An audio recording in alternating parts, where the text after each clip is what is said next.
우리는 아두람과 이삭과 야곱을 이스라엘의 3대 족장이라고 부릅니다.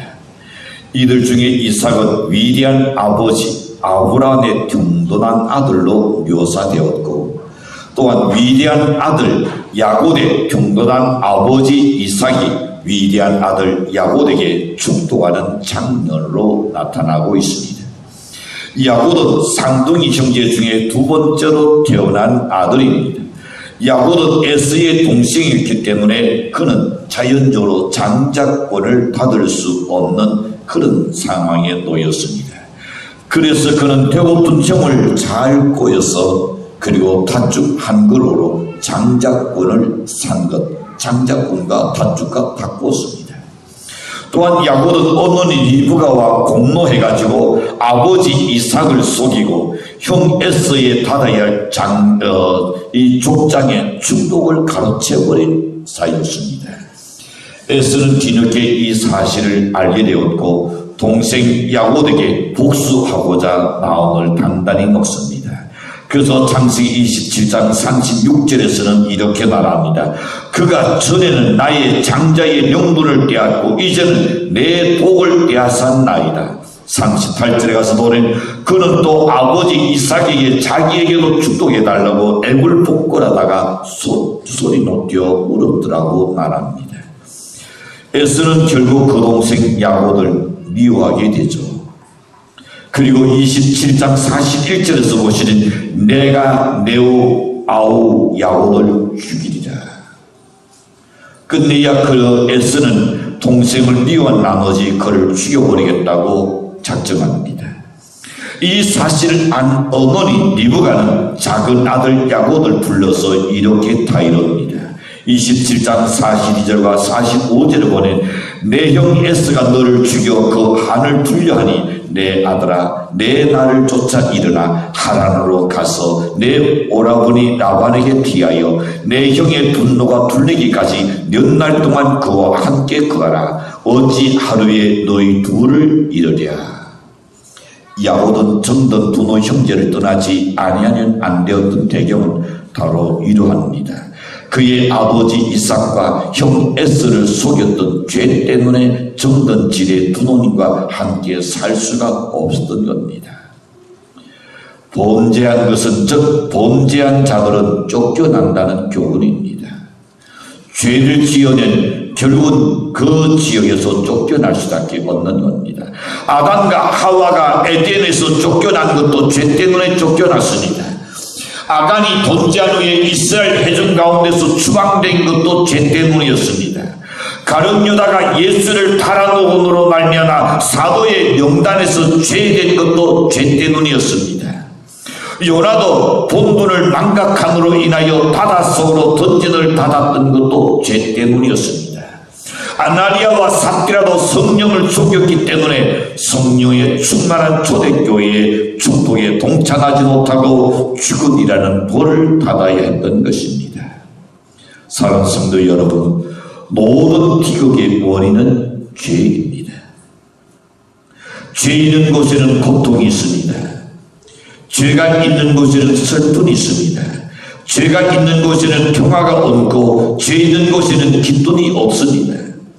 이삭과 리브가와 에서와 야곱 그리고 부모 형제 네 식구가 축복스럽게 살았는데 그 가정이 지금은 만신창이가 되어버린 광경입니다. 한순간 눈물이 그치지 않는 것은 가난도 아니었습니다. 그 가족 중에 질병도 아니었습니다. 오직 죄 때문에 한 가정이 한순간에 지금 만신창이가 되어버리고 말았습니다. 죄는 이렇게 무서운 겁니다. 아내가 남편을 속였습니다. 자식이 부모를 속였습니다. 동생이 형을 속였지만은 그 결과는 엄청나게 지금 벌어지고 있는 한 가정의 기운을 모르는 도입니다. 사람이 무엇으로 심든지 그 심은 대로 거둔다는 바울의 교훈은 정말로 옳은 말씀입니다. 오늘 죄짓고 쫓겨난 야곱의 행적을 한번 살펴보고자 합니다. 오늘은 그의 달자체를 통하여 많은 것을 배울 수 있다고 여겨집니다. 첫 번째 생각해 봅니다. 외로운 한 나그네를 보게 됩니다. 오르는 인생을 뭘로 표현합니까? 나그네로 비유하는 것이 수없이 많습니다.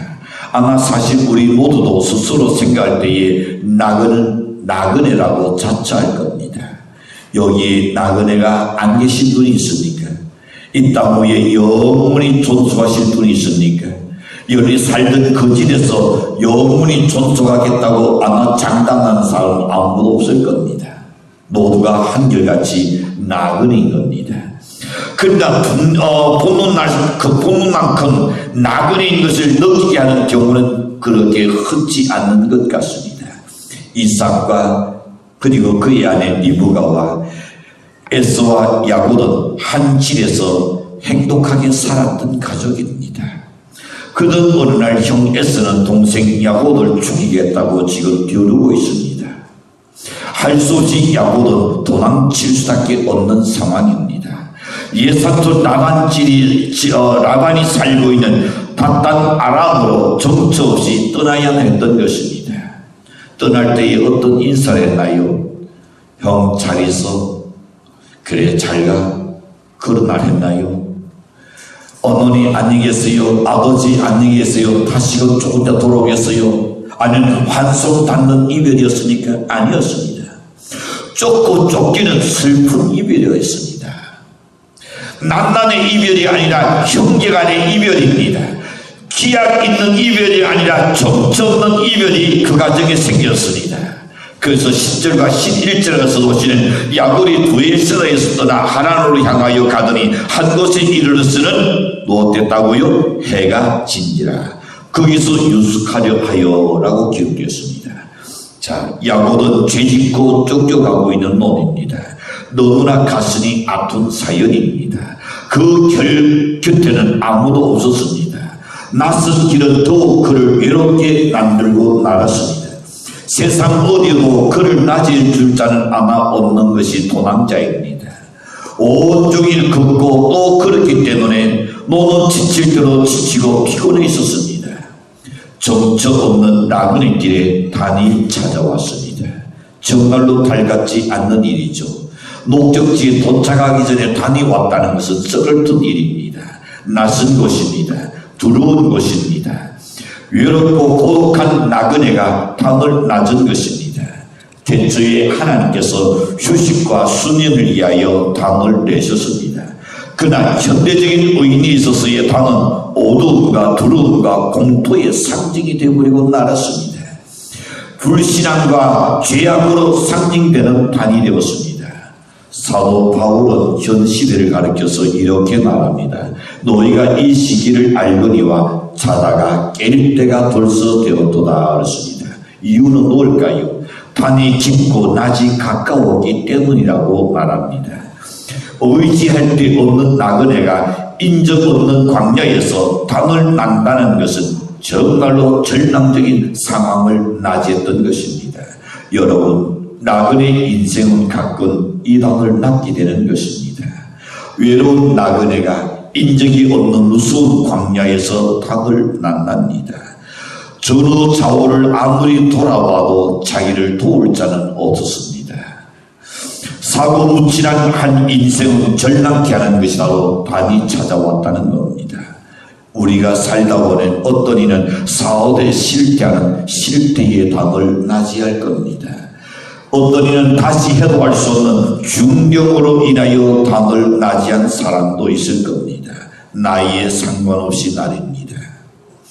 땅이 꺼질 듯이 한숨 쉬는 불행의 담을 맞이한 사람도 없잖아 있을 것입니다. 한때는 족장 욥이 바로 그런 담을 만났습니다. 하늘과 땅 사이에 그렇게 비참할 수 없는 그런 담을 이 욥은 맞이했던 겁니다. 하나터는 절망할 뻔한 그런 담이었죠. 한때는 요셉이 그런 담을 맞이했습니다. 그의 세계는 영영 무너지는 듯한 그런 담이었습니다. 억울한 누명을 쓰고 감옥에 갇혀있진 않은 어느 누구 알아주는 이가 아무도 없었습니다. 누구도 요셉의 억울한 말을 들어주겠다는 사람은 없었습니다. 모든 사람이 그를 향하여 손가락질하고 있었습니다. 네가 깨끗하다는 어찌 여기 올 수 있느냐고 정죄하고 있었습니다. 사람들은 다 단을 낳습니다. 낫과 반은 누가 하나님이 내신 법입니다. 그래서 창세기 8장 22절에 보시는 땅이 있을 동안에는 낫과 단이 쉬지 아니하니라 하셨습니다. 그러나 사랑하는 성도 여러분, 그 땅이 오래오래 계속되는 것은 결코 아닙니다. 나그네 인생은 이 땅을 피할 수는 없는 것입니다. 그렇다면 여러분, 단이 오면 쉬어갑시다.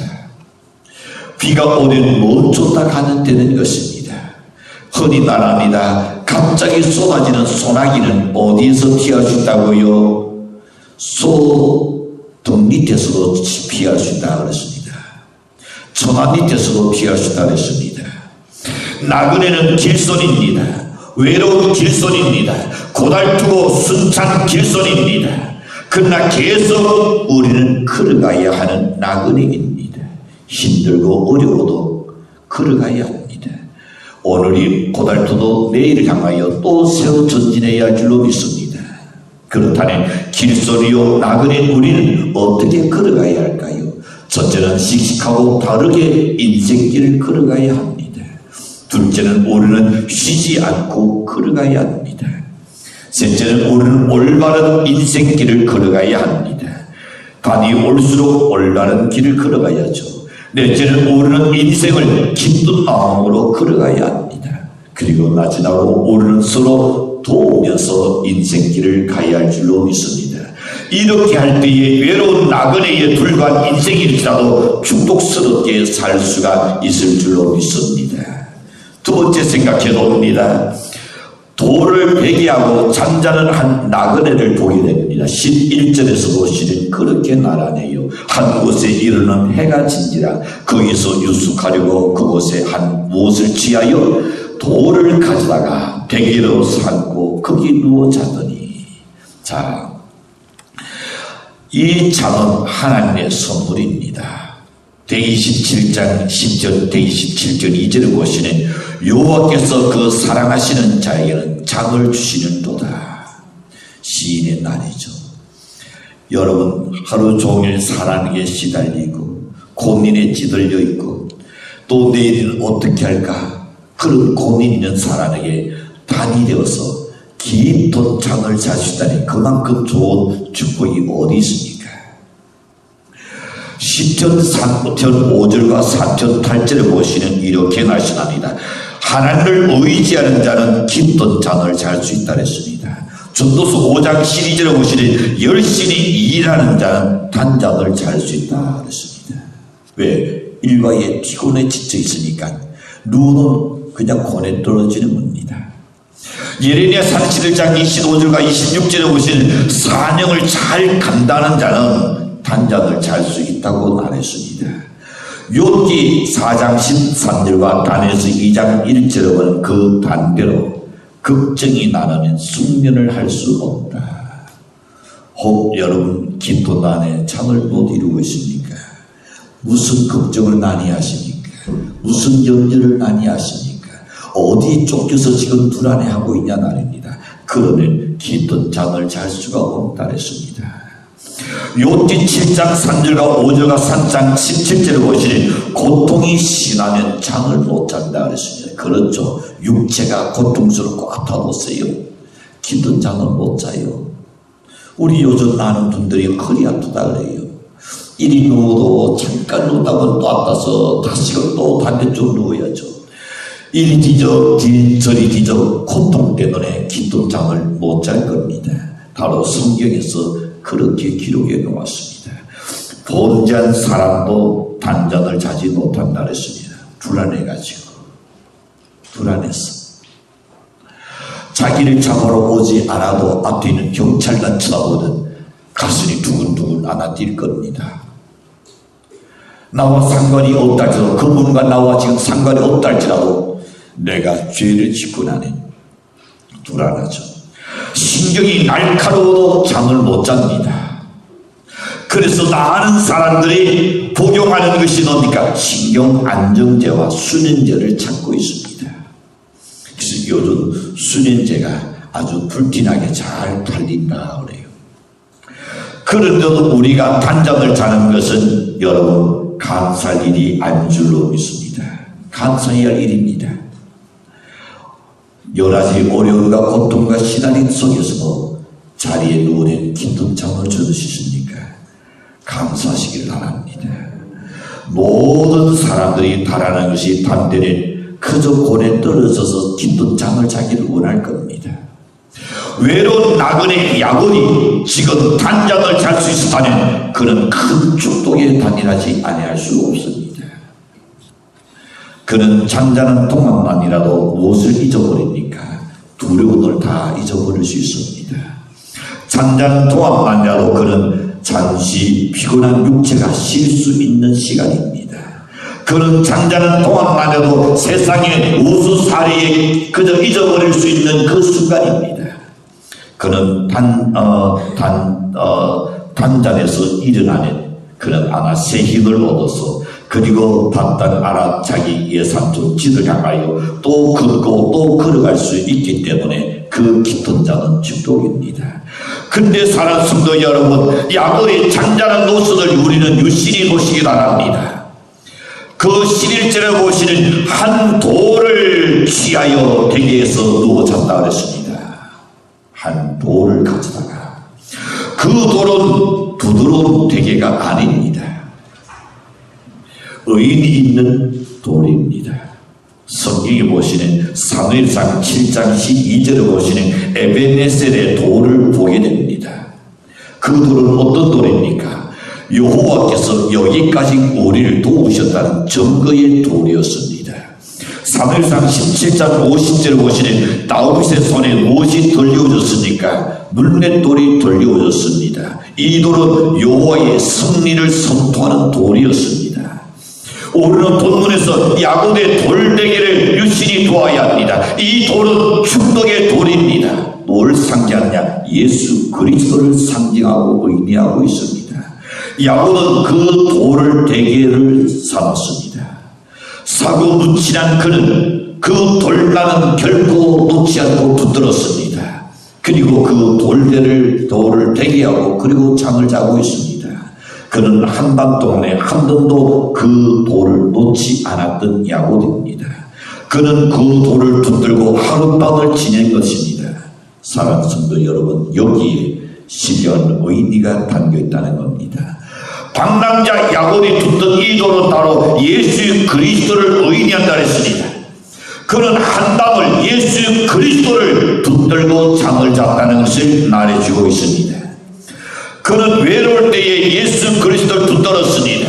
그는 두려울 때에 그분을 붙잡았습니다. 그는 답답할 때에 그 예수 그리스도를 붙들고 있는 것을 봅니다. 야곱이 그렇게 했을 때에 하나님의 축복이 나타났습니다. 그 단에 기적이 일어난 겁니다. 12절에 가서 보니 외로운 방랑자 야곱에게 하나님은 그 단에 하늘에 닿는 사닥다리를 보여준 겁니다. 하늘 닿는 사닥다리를 보여줬어요. 하나님은 그 단에 도망자 야곱에게 15절에 가서 보시니 내가 너와 함께 하리라고 약속해 주시는 것을 봅니다. 다시금 19절에 가서 보시는 하나님은 그 단에 방랑자 이 광야를 대대리 되게 해주십니다. 하나님의 집이죠. 자, 사랑하는 성도 여러분, 외로운 방랑자 야곱과 함께 계신 그 주님께서 고달픈 나그네 길을 가는 우리 여러분과 함께 해주시는 임마누엘에게 하나님께 감사하는 연 되시길 바랍니다. 야곱은 너무나 지금 지쳤던지 그 단에 깊은 잠에 들었습니다. 근데 그는 그 단에 한 꿈을 꾸게 되는데 12절과 13절에 보니까 꾼의 돈적 사닥다리가 땅 위에 섰는데 그 꼭대기가 하늘에 닿았고 또 돈적 하나님의 사자가 그 위에 오락내락하고 또 돈적 여호와께서 그 위에 서서 말씀하시는 꿈을 꿉니다. 자, 야곱이 그 단에 놀라운 것을 보았습니다. 그것은 하늘에 닿은 사닥다리였습니다. 지금까지 한 번도 생각해보지 못하고 보지 못한 그것을 사닥다리를 그는 보았다는 겁니다. 그것은 여러분 하늘과 땅에 이어놓은 사닥다리였습니다. 그리고 천사들이 그 위에 오르락내락하고 있었습니다. 그리고 하나님께서 그 위에 최고의 봉우리에 거기에서 계시더라 그랬습니다. 여러분, 이 사닥다리는 무엇을 의미할까요? 요한복음 1장 51절에 가서 보시는 또 가라사대 진실로 너에게 이르노니 하늘이 열리고 하나님의 사자들이 인자 위에 오르락내리락하는 것을 보리라. 자, 이 성경 말씀을 볼 때에 사닥다리는 누구니까? 예수 그리스도의 표상임을 우리에게 일러주고 있습니다. 야고보는 그간에 하늘에 열린 것을 보았습니다. 야고보는 그는 하나님께서 사닥다리 위에 서 계신 것을 보았습니다. 야고보는 천사가 그 사닥다리를 타고 오르락내리락한 땅에서 하늘까지, 하늘에서 땅까지 오르락내리락하는 것을 그는 보았다 그랬습니다. 그는 그단의 놀랍고 영화로운 모습을 보았던 것입니다. 그러나 한 가지 이상한 생각이 듭니다. 하나님은 왜 이 사닥다리의 영광스러운 계시를 에스에게 나타내 보여주지 않았을까? 그리고 야고보에게 보여주셨을까? 에스는 야고보에게 비하는 인격적으로 부족함이 없는 사람입니다. 그는 좋은 사람이었습니다. 부모에게 불효한 적도 없었습니다. 아버지가 시키는 대로 사냥을 해왔던 아들입니다. 동생에게 잘못한 일도 한 번도 없었습니다. 그러나 반대로 야고보는 생각해 봅시다. 아버지를 속였습니다. 형을 속였습니다. 어머니와 공모했던 사건이 있습니다. 욕심이 나는 이기주의였습니다. 그런데도 하나님은 이 놀라운 하늘의 영광을 신사적인 에스에게는 보여주지 아니하고 쫓기려 도망치는 야고보에게 그것을 보여줬을까요? 이것은 우리에게 무엇을 의미하겠습니까? 마태복음 9장 13절에 보시는 예수님께서는 의인을 두르러 온 것이 아니요 죄인을 두르러 왔다 그랬습니다. 스스로 나는 의인이다, 나는 깨끗하다, 나는 정직하다, 나는 잘못이 없다, 이렇게 하는 사람에게 주님 나타나지 아니하시고 비록 죄를 지었을지라도 지금 죄인인 그에게 하나님이 나타나신다 말입니다. 이게 우리에게 감사한 일이요. 그러는 나는 오늘 나가서 한 가지 죄를 더 지어봐야겠다. 고의적인 죄는 하나님 용납지 않습니다. 내 나는 한 번 더 낮을까봐 여러분 오히려 걱정입니다. 자, 다시금 성경 누가복음 19장 10절에 보시는 예수는 잃어버린 자를 찾아서 구원하려고 오셨다 그랬습니다. 고린도서 8장 9절에 보시는 그는 가난한 자로 하여금 부유케 하기 위하여 세상에 오셨다 그랬습니다. 믿습니까? 오늘 우리가 주님께서 주시는 말씀들을 잘 낱낱이 잘 새겨보시면 하나님은 하나님의 백성들에게 예수 믿는 사람은 항상 머리가 될지언정 꼬리가 되지 않게 해주겠다 했습니다. 나누고 줄전저 결코 손 돌려서 남에게 구하는 생활을 살지 않게 해주겠다 했습니다. 근데 우리 현실은 어떻습니까? 그렇지 않지 않나 말이요. 이유는 하나님 말씀 속에서 우리가 잘 들어보는 하나님의 가르침대로 하나님의 지시대로 우리가 살지 않고 있다는 겁니다. 하나님의 방향대로만 산다는 하나님은 어느 누구든지 다 똑같이 들어서 귀하게 쓰실 줄로 믿습니다. 마태복음 11장 28절에 보시는 수고하고 무거운 짐진 인생들아 내게로 오라 내가 너희를 쉬게 하겠다고 말씀하셨습니다. 예수님은 바로 수고하고 무거운 짐진 인생들을 위해서 이 땅에 오셨다 그랬습니다. 그 짐들이 여러 가지 있을 겁니다. 오늘같이 야곱같이 죄에 쫓기는 짐도 있을 것이고 아니면 가난의 짐도 있을 것이고 질병의 짐도 있을 것입니다. 다 내게로 오라 그랬습니다. 요한복음 14장 3절에 보시는 그는 외롭고 소외당하는 자들에게 영화로운 하늘나라를 보여주기 위해서 세상에 오셨다 그랬습니다. 사랑하는 성도 여러분, 죄인만이 하늘에 이르는 소망을 가질 수 있는 줄로 믿습니다. 우리가 죄인 되어서 예수를 믿게 된 것이 얼마나 감사한 일인가 말입니다.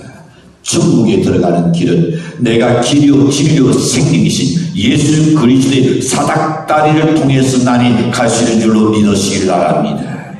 예수가 아니고는 하늘나라에 이를 수 없다고 하나님 말씀하셨습니다. 마지막 세 번째 생각해 봅니다. 하늘의 영광을 만끽하는 한 나그네를 보게 됩니다. 야고는 꾼의 세 가지를 보았습니다. 12절과 13절에서 이 세 가지를 이야기하고 있습니다. 첫째는 꾼에 돈 사닥다리가 땅 위에 섰는데 그 꼭대기가 하늘에 닿았다. 그걸 보았습니다.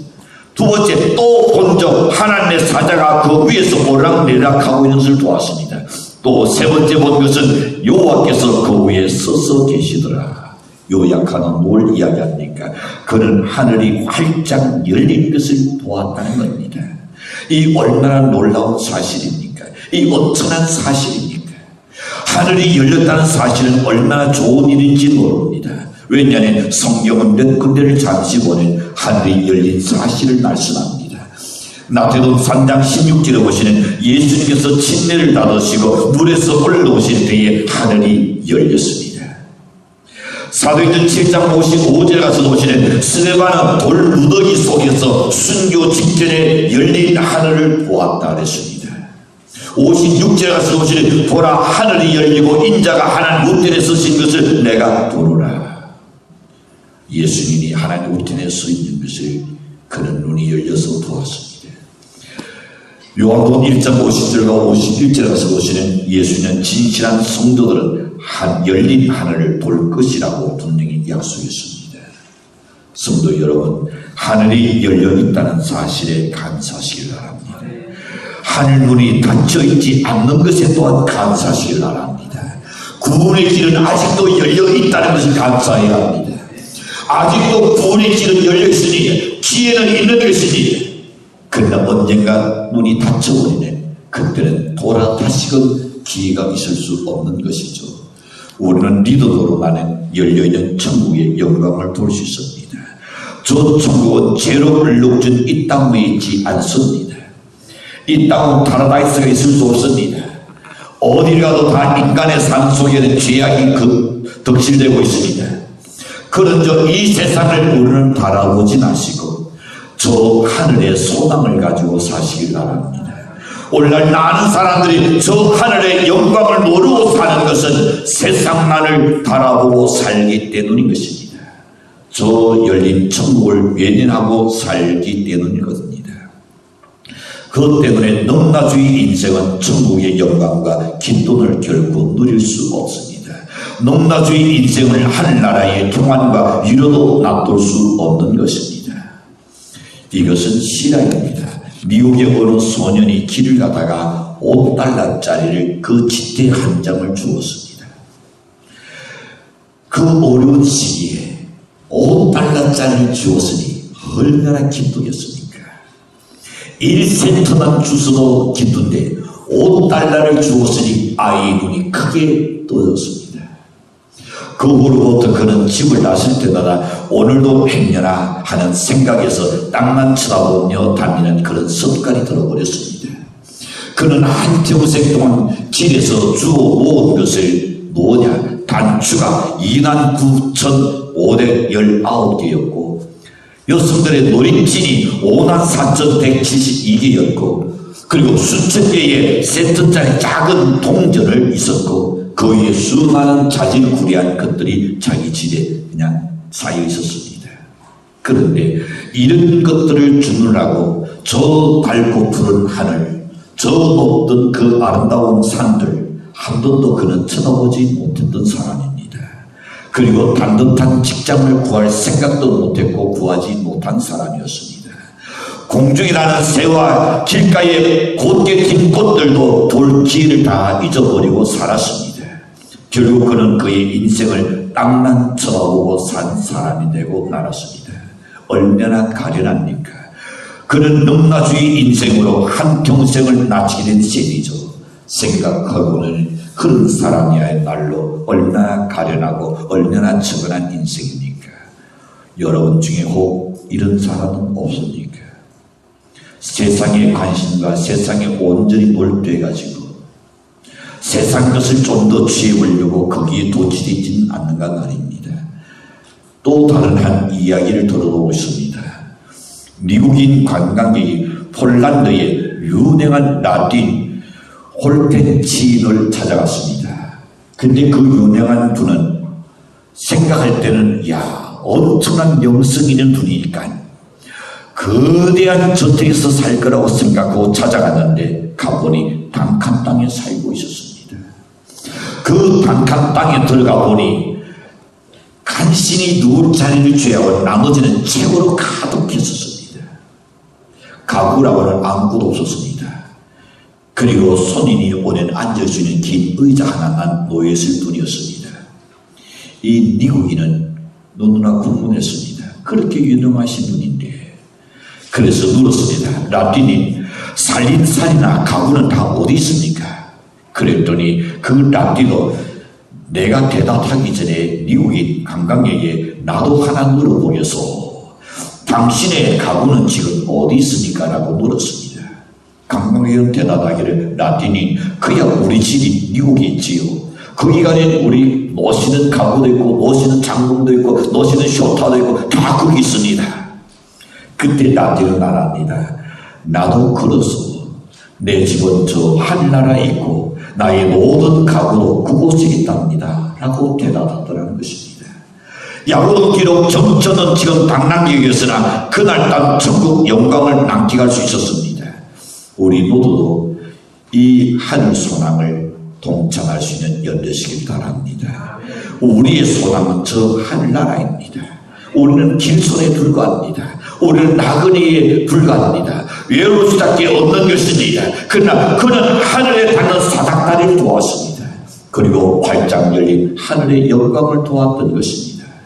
우리가 나그네여 길손이라는 똑같은 축복에도 동참할 수 있는 야곱 같은 돌베개, 그것을 부여잡기를 바랍니다. 한순간도 놓치지 않길 바랍니다. 예수 그리스도를 붙잡고 산다는 여러분에게는 반드시 영광의 그날에 이르라고 하시는